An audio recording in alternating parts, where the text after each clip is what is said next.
Alejandro Martorell es el titular de Bodegas de Salta y justamente es una de las personas convocadas para poder hablar de vitivinicultura, una actividad que para Salta es importantísima y ha tenido la gentileza de acercarse a nuestros estudios.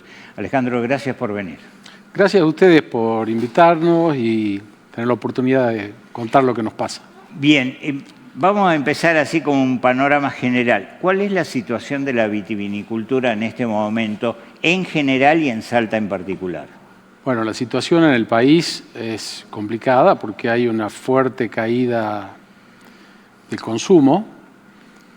En los 70 se consumían 90 litros por persona por año y ahora estamos en 15,7. O sea que la caída del consumo es importante. También hubo un cambio en la calidad de los vinos, no son los mismos vinos que los que se consumían en aquella época, pero obviamente afecta. Así que estamos remándola porque cuesta bastante vender.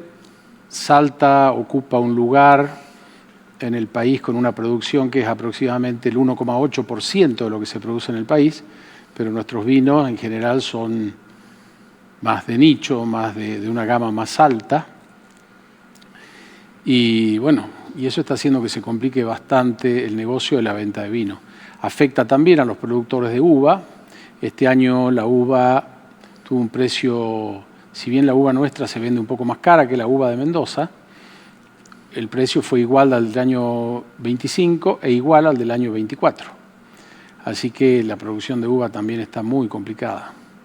Estamos viendo que acá todavía no se han levantado hectáreas de viñedos, pero en Mendoza son más o menos 40.000 hectáreas las que se han levantado.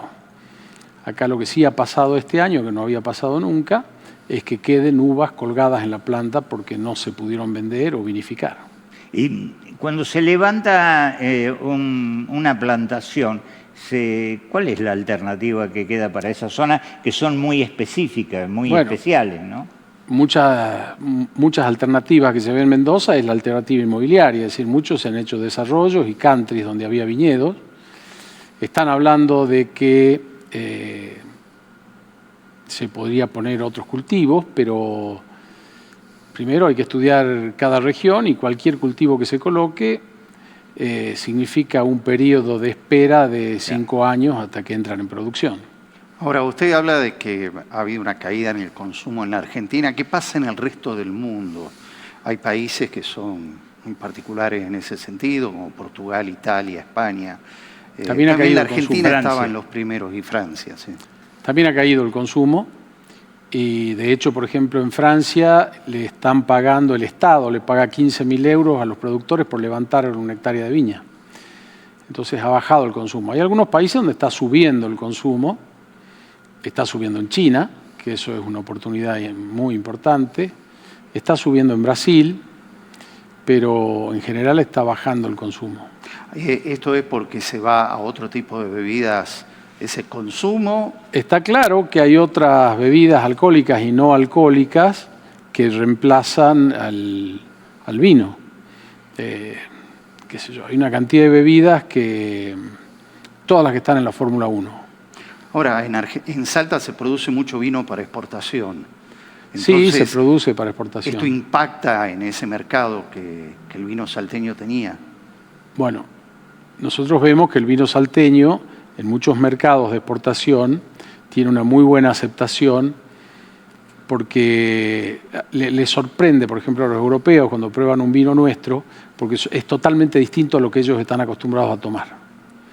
La cara de sorpresa porque nunca habían probado vinos como los que prueban cuando les llevamos vinos de acá de los valles. ¿Qué diferencia le ofrecemos?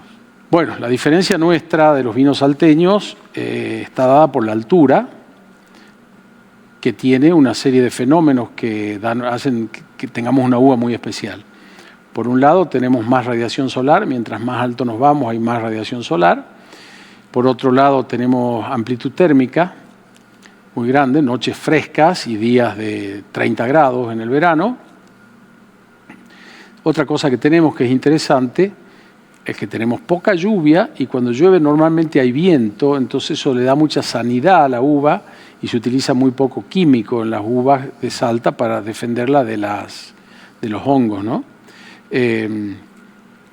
Y tenemos por otro lado, mientras más altos son los valles en los que se ponen viñedos, más pobre es la tierra, porque la tierra viaja, digamos, se traslada, y esa tierra de los valles de arriba son de los cerros que están ahí al lado, entonces ha viajado muy poco, son suelos muy, muy pobres. Todo eso es una agresión para la planta. Y la planta hace algo que es maravilloso, que es defender la vida, defiende la semilla, ¿cómo? Haciendo una piel más gruesa, entonces esa piel que tiene una cantidad de químicos que elabora la planta para proteger esa semilla, después están en el vino. Claro. Y hacen que... Sabores más firmes. Son sabores más marcados. fuertes, son colores más intensos, notas alcohólicas más altas, tienen un grado más alto, 1 o 2 grados de alcohol más. Eso es lo que le iba a decir, mayor graduación alcohólica también, porque Normalmente tiene azúcares sí. más potentes. Normalmente tienen más graduación alcohólica. De manera que es totalmente distinto un vino salteño. Y después hay otra característica. Es decir, son distintos y además son diversos, porque es difícil probar 2 vinos salteños que uno los encuentre parecidos, porque cada valle tiene sus características. Eso es lo que se llama terroir. El terroir es el lugar, el agua y la cabeza del productor. Está buena. Y la cabeza del productor, que también busca diferenciarse. Entonces, el proceso de vinificación también tiene sus claves, ¿no? Recién estábamos hablando y me decía, Tacuel está más arriba que Colomé, lo cual le genera costos enormes, porque la bodega está en Cafayate, pero hay que bajar toda la cosecha. Así es, así es. Los costos de logística que tenemos en el valle son altos. Tenemos costos de traslado que son altísimos, tanto para subir las cosas como para bajar la uva, ¿no? Así que muchas veces el trabajo en el valle es una patriada. El esquema de producción de vinos finos, porque yo recuerdo Salta hace, justamente para los 70, los finales de 70, era muy difícil conseguir vinos tintos. Casi todo era torrontés y en última instancia de Tacuel bajaban esos vinos tintos, bien oscuros. ¿Las cepas son las mismas o se han renovado en líneas generales? Hay muchas plantas bien antiguas en el valle. También se ha renovado porque se ha plantado mucho con pie injertado, que le da algunas ventajas a las plantas, sobre todo sanitarias, y de vigor. Ha habido un cambio muy fuerte en el valle porque, como usted bien dice, en aquella época lo que se hacía eran vinos regionales y torrontés. Y en algún momento hubo realmente alguien que fue trascendente en el valle, que fue Arnaldo Echar, que lo trajo Michel Roland y que produjo un cambio de calidad importante. Ahí se empezó a tomar conciencia de que se podía hacer grandes vinos en el Valle Calchaquí. Y bueno, y esa transformación es importante. Y también hay una cosa que es importante que hay que destacar, y es que existe un gran espíritu colaborativo entre productores. Hay muchas veces que los secretos se cuentan y entonces, porque el concepto, digamos, es que de nada sirve que le vaya mejor a un productor si le va mal a los demás. Es mucho mejor que le vaya bien a todos y eso ayuda, ¿no? Entonces, cuando una bodega saca un premio, yo siempre digo, el valle está de fiesta. Claro. La producción vitivinícola tiene que ver con economías regionales, ¿no? Y hay toda una discusión, por ejemplo, sobre flete, más aún en el NOA, y también sobre lo que son las retenciones y los impuestos. ¿Cuál es la situación? Bueno, la situación impositiva en este momento de crisis es realmente insostenible. Nosotros hemos planteado al gobierno provincial la necesidad de algunas exenciones impositivas para hacer más tolerable el momento, sin respuesta hasta ahora.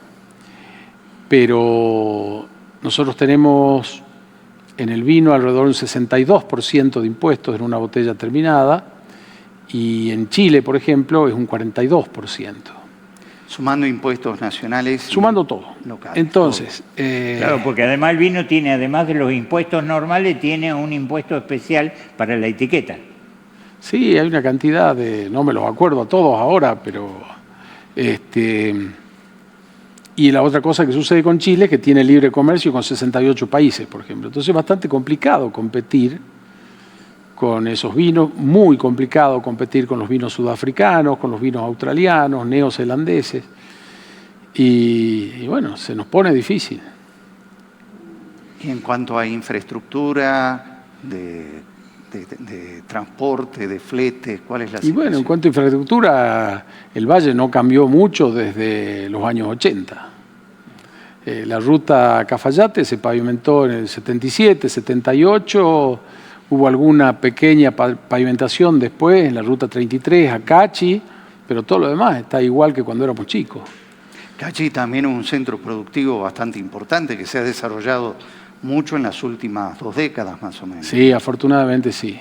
Es Claro, muy interesante lo que se está haciendo. Alejandro en me decía que en Mendoza, por ejemplo, los dueños de la bodega van a la bodega y tienen pavimento hasta la bodega. Claro, ahí son Claro. tramos muy largos de ripio. Y a ver, el transporte es una gran duda al ser un producto de exportación.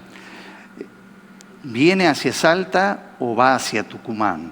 Por ejemplo, cuando transportan el vino en camiones. No, hay dos posibilidades, una es Mendoza y la otra es Buenos Aires. Claro, pero saliendo hacia el sur desde Cafayate. Se sale hacia el sur por la 40, hacia Mendoza, y muchas tienen depósitos acá en Salta y desde acá a Salta mandan a Buenos Aires. Bien. Es Dentro complicada la de- logística. Sí, sí.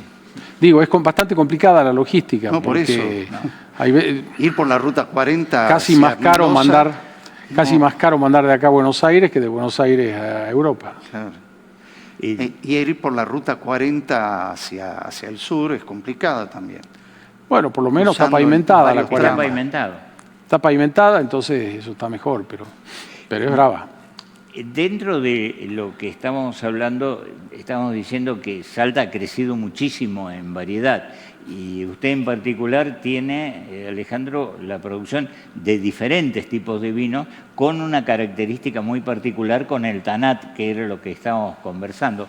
Cuéntanos qué variedades tiene en la bodega y qué pasa con el Tanat. Bueno, nosotros tenemos arriba en Molinos tenemos Malbec, tenemos Sauvignon Blanc, un poco de Petit Verdot, un poco de Merlot y un poco de Pinot Noir. Y en Cafayate tenemos Malbec, Torrontés, Cabernet Sauvignon y Tanat. Y normalmente lo que nosotros hacemos en la bodega es hacer blends de las dos fincas. Por ejemplo, hay un Malbec que es Malbec de Cafayate con Malbec de Molinos, o Cabernet de Cafayate con Malbec de Molinos, o para tratar de hacer algo, siempre buscando hacer algo distinto, ¿no? El Torrontés que hacemos es de Cafayate, el Sauvignon Blanc es de arriba de Molinos. Y con el Tanat me decía, la característica es que acá se lo espera hasta el último, el Tanat, El Tanat que se es- alarga mucho más la cosecha que las otras variedades. El Tanat es el último que se cosecha. Un poquito antes se cosecha el Cabernet Sauvignon, pero el Tanat es el que necesita más horas de verano para que tenga una buena maduración. Eso hace que los Tanat del Valle sean realmente especiales, son distintos, son más amables en boca, con taninos más redondos, no tienen esa dureza que tienen los Tanats de otras regiones. En términos de inversiones, fue noticia los otros días que compraran una bodega que se retira, digamos, un inversor extranjero y ingresan inversores locales. ¿Beneficia, perjudica? ¿Cuál es la visión? No perjudica para nada. Yo creo que la empresa que compró, gente muy seria, que trabaja muy bien, bienvenidos al Valle. Ojalá podamos hacer cosas juntos.